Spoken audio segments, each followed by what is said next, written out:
Well, have you ever thought about making an industrial piping TV unit or any kind of furniture in the house out of industrial piping and laminated pine? Well, it's quite simple. Even I could do it. It is all so easy. Well, all you need to do is pop down to your local builders, pick out this piece of laminated pine. It is 800 mils wide by 1.8 and 38 mils thick. I've got the guys there just to cut it straight in half for me using their cutting service. So that makes it so much easier to take on home. Well, regarding the galvanized piping, it comes in various diameters, and I've chosen the 3/4 instead of the 1/2 inch because it just looks more chunky, and I like the look of that. Well, they come also different lengths. Chosen the 450 mil length, 4 pieces of that, and the 300 mil length, 2 of those. In terms of the joints, I've got a reducing coupling from 3/4 to 1 inch, 8 nipples, 4 couplings, 4 T-pieces, and the end caps. You need that for the top of the table. In terms of the tools you require to complete this project, all you need is a tape measure, pencil, cordless drill driver, 3mm drill bit, a 28mm spade bit, an orbital sander, and a pipe wrench. In terms of safety wear, you'll need gloves, safety glasses, and in terms of dressing up the wood, you can use anything you like. In fact, I've also used a wood tinting before and it comes out beautifully. But for the purpose of this demonstration, we're going to be using this Rust-Oleum polyurethane, quick drying, easy to use, and to apply it, all you need is a roller and a tray to do that. Well, the first thing we're going to need to do is sub-assemble most of our galvanized piping to make the markings on the table to make sure we get those measurements correct. So what I suggest you do is put together, using the 300 mil piping, put that into the T-piece. That's quite easy. Just using your hands, screw it all together. Takes a bit of leverage, and if you need extra leverage to make sure it is very tight, take your longer pieces, screw them into the ends of the T-pieces, and remember to screw them all the way in because it does get quite weak along the threaded parts of the pipe and it can break off. Once they're in, you can just tighten them up. And this is what we're going to use to determine where the holes go. What I suggest is taking your tape measure, putting it to the end of the board, and marking about 70 mils from the end for both legs. We'll do the same on the other side.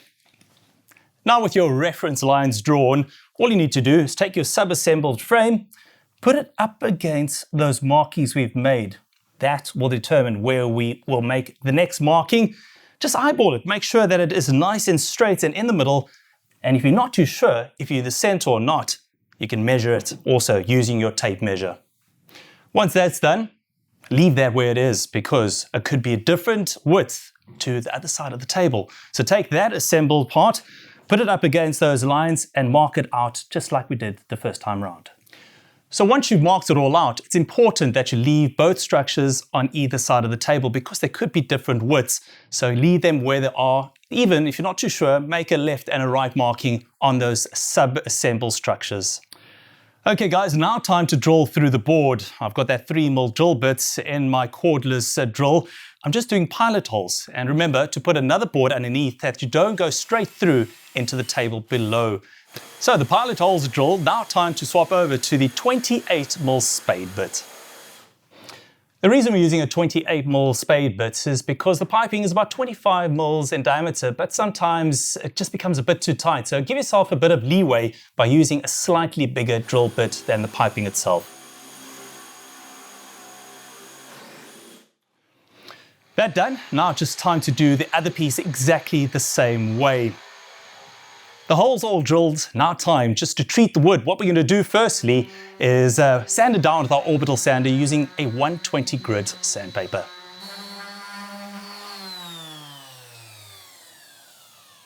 Feels absolutely beautiful. Now time to seal this wood.